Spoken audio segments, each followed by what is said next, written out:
Today we're going to talk about the nature of masculinity within evangelicalism and then some of the ideological and social causes of that version of masculinity, what makes certain versions of masculinity toxic, and how we might begin to remedy the situation that we're in.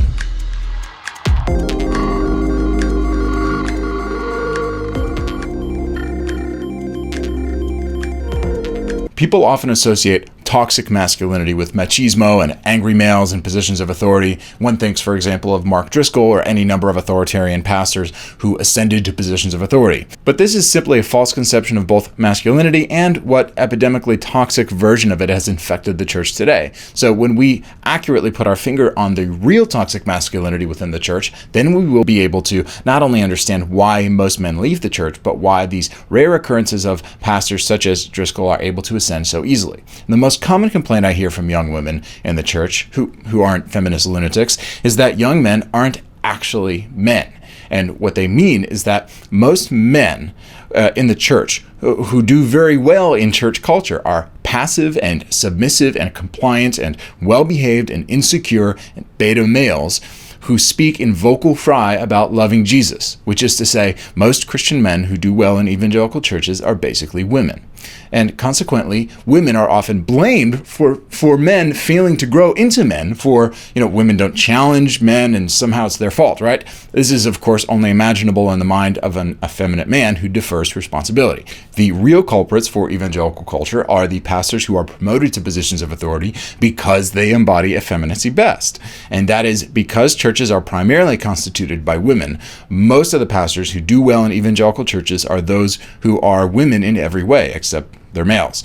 And this isn't universally true, but it's a cultural truism about evangelical churches. So men tell me this all the time, and these are especially men who have been frustrated with the church, very successful men, but typically masculine men, right? They tell me this all the time.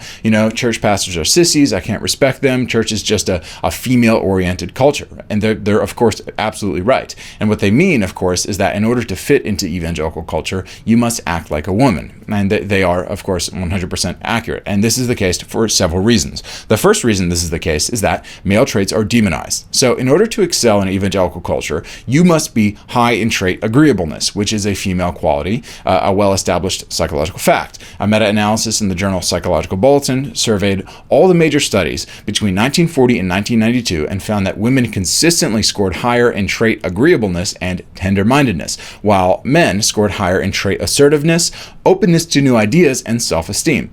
Another study published in the Journal of Personality and Social Psychology found that these differences were most pronounced in egalitarian Western cultures, which the authors of the study note contradicts the notion that women and men self-separate merely because of socially constructed conceptions of gender. In other words, these the women being high in trait agreeableness and tender-mindedness, and men being high in trait assertiveness and openness to new ideas and self-esteem was actually more pronounced in countries which were in Western countries which tried to make everything fair and tried to give men and women equal opportunity for everything. Men and women actually self-separated out more, which the authors of this study noted.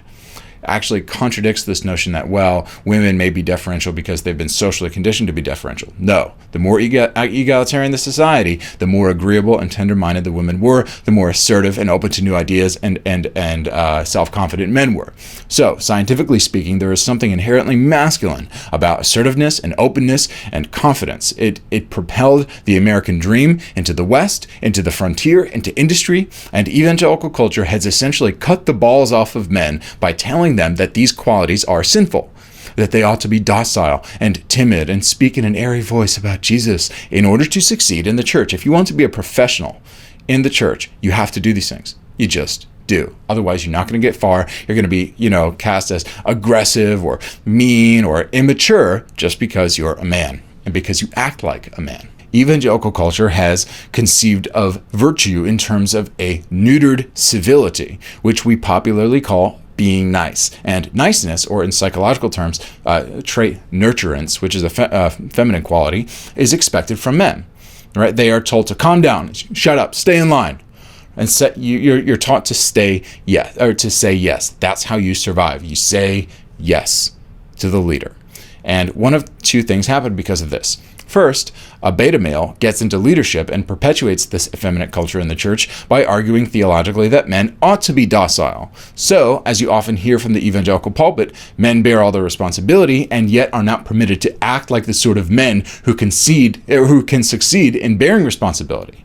That's essentially the position that evangelical preachers put men in, especially these ridiculous institutions like the Council of Biblical Manhood and Womanhood, which is just a parody of masculinity, especially if you just look at the people working there. Look at the men writing these articles. Are they the sort of men that you want to be as men? Are they the sort of men that real men aspire to be like? Of course not.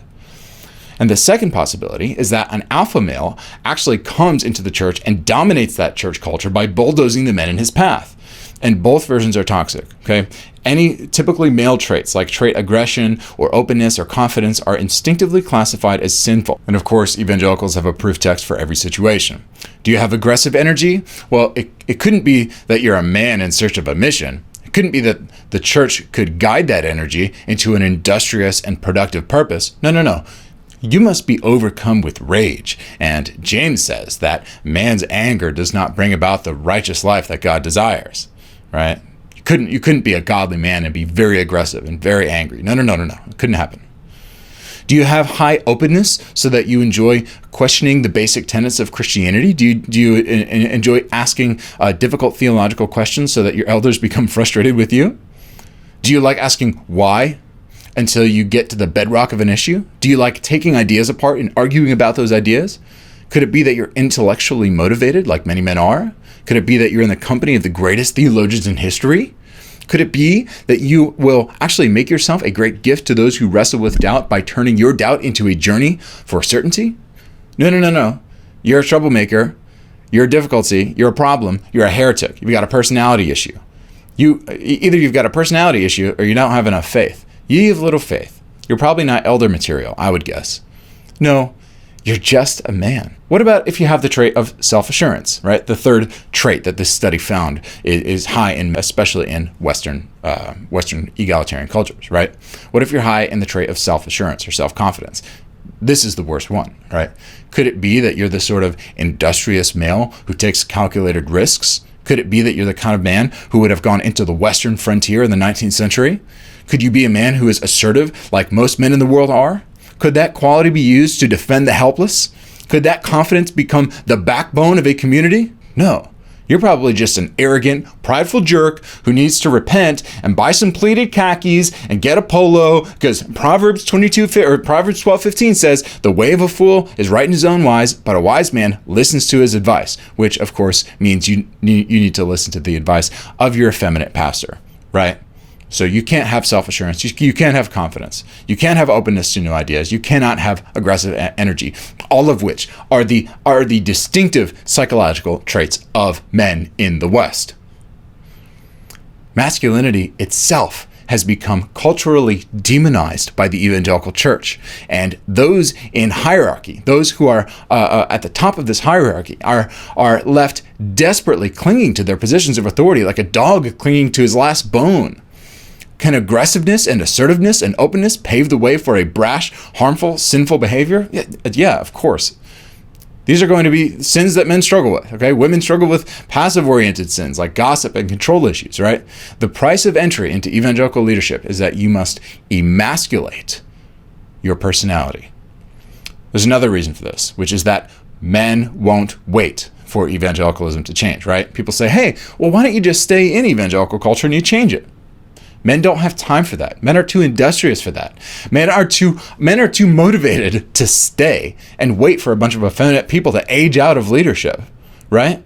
And so real men end up leaving, either leaving the church or completely dominating sub-pockets of evangelical culture because they bulldoze swaths of men in their path. And as a consequence, men who succeed in male-oriented tasks because they're high in certain traits that are distinctive of men and who embody the masculine ideal are far less likely to darken the doors of a church. I know this is anecdotal, but I've talked to too many powerlifters and firefighters and policemen to know that men who really need to be men and who really want to be men feel inordinately out of place in evangelical church contexts. It just feels too mushy. It feels too creepy. It feels too out of place all the time. And if you say, man, well, I don't know any guys like that. Right. You probably don't, I would guess. So, real men leave the church, and their leaving is classified as sinful apostasy. Oh, yeah, let's pray for Doug. He's not coming back. He's not walking with the Lord. No, he doesn't just want to, he just doesn't want to put up with your crap. That's why Doug's not here, okay?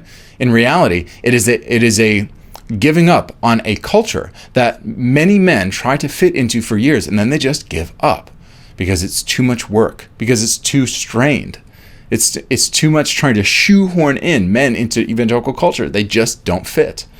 Men leave because there are more empowering and straightforward versions of life that have utility for being a father and a husband than the church can offer. The problem is that the church ought to be the place where the masculine traits which make good husbands and fathers are celebrated and championed and cultivated. Instead, it's a place where compliance and deference are incentivized, and consequently, the male population in evangelical churches becomes more doctrinally sound and more effeminate at the same time, while all the men whom women desire to marry leave the church and never look back. And then the women are, of course, left complaining why no good men are around and why nobody wants to marry them that they like. 3.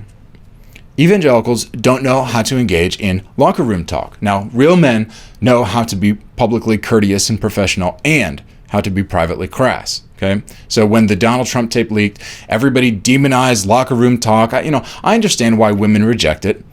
They're women. They don't know what it's like to be a man, and they don't know what it's like. They didn't grow up in male locker rooms, right? So I get it when you're going to have a bunch of female bloggers on Twitter who are like, no Christian man should ever engage in locker room talk. That is disgusting. It is crude. It is unbecoming of Christ. It's like, yeah. Okay, listen, the worst part of the public moral outrage against the whole locker room talk thing was the horde of male feminists who said, locker room talk is disgusting. And men who engage in it are pigs. I'm not letting my son do that. I'm going to raise my son to be a real man, right? And that's probably how they talk. So listen, we shouldn't glorify sin, right? We should not glorify sin. We shouldn't be perverts. That is not a masculine thing. It means that you haven't taken control and taken ownership and reined in your appetites, okay? Men shouldn't be perverts. But they should be able to talk about girls that they're attracted to and why they're attracted to them and what they want to do with them. That's what guys talk about. That's actually what guys think about all the time. Okay? And if you're a woman and you're listening to this, or if you're a man and you're listening to this and you don't know what I'm talking about, I feel so sorry for you. And if you're a woman and you're listening to this and you don't know what I'm talking about, yes, of course, I get it. You're a woman. And men should be able to have candid and crass conversations about sex. Single men do talk this way, okay? And the church will fail to reach men to the degree that it disallows this kind of talk and insists on taking a fundamentally female posture toward locker room talk, which essentially says, ew, men who want to have sex are dirty perverts. Men shouldn't be perverts, but wanting to have sex and talking about wanting to have sex is not perverted. It's natural. It's part of the created order. And in the context of pursuing chastity and purity, men should be able to have frank and jesting and humorous conversations over a cigar about women and sex, okay? It's what men want to do. It's one of the few things that all men have in common, okay? And I'm not saying that we should formalize it and talk crassly and have locker room talk in the pulpit. That's not what I'm saying. I'm not talking about certain prescriptions for ecclesiology. I'm talking about culture. I'm talking about the evangelical cult, and I mean that in just the simple sociological sense of the term. Okay. It must allow men to be men, and to the degree that it proscribes and precludes locker room talk, it will push men away. Another reason that evangelical culture is failing men is that men actually don't know how to be intimate. So, and the venues for male intimacy which do succeed are often outside the church. So, without intimacy, male traits are very dangerous. The only context in which male traits are good is in the context of intimate relationships. Now, that doesn't mean mushy relationships, because that's almost gay, right? And men shouldn't want to be gay. So if a narcissist or a sociopath high in trait aggressiveness enters a church community, that community is in danger. But if that community has groups of men who are relationally intimate with one another, with easy access to new and young members to join that group, who are neither moral tyrants nor limp-wristed jellyfish, pencil necks, then that community is a very safe community because they're all striving towards an ideal. They're all striving to become like Christ, and that's a good thing. They're channeling their male traits to become like Christ, and that's going to look different from how it looks for a group of women to become virtuous, right? Even if they're pursuing the same virtues, even if they're trying to become like the same person, right? Yet, since evangelicalism demonizes male traits, it hampers distinctively male forms of intimacy. And the only way to keep the community safe is to outlaw male traits altogether. So if evangelicalism is to survive, it must learn how to cultivate male intimacy that is genuinely male, that is both strenuously striving for an ideal as well as forgiving of shortcoming enough to handle the inevitable imperfections of the process of maturing as a male. It must learn how to cultivate a thick social fabric between men that is constituted by a positive valuation of self-assurance in the form of a backbone and the pursuit of physical competencies in the form of weightlifting and martial arts and hunting, as well as a positive valuation of openness in the form of intellectual investigation and investigating questions that may shed skepticism on the foundations of evangelicalism itself. Most men in the church are isolated, and there are too many consequences for participating in the kind of male vulnerability and intimacy that facilitates real, emotionally substantive male relationships. It doesn't look like a thick female social fabric. It looks very different. Confession of sin is disincentivized by the requirement of cultural assimilation into the effeminate culture. You essentially cannot be a man. And as long as you agree that you can't be a man, well, then you can confess to whatever sin you want. So if a man confesses to a pornography addiction, he's seen as a pervert rather than as a man.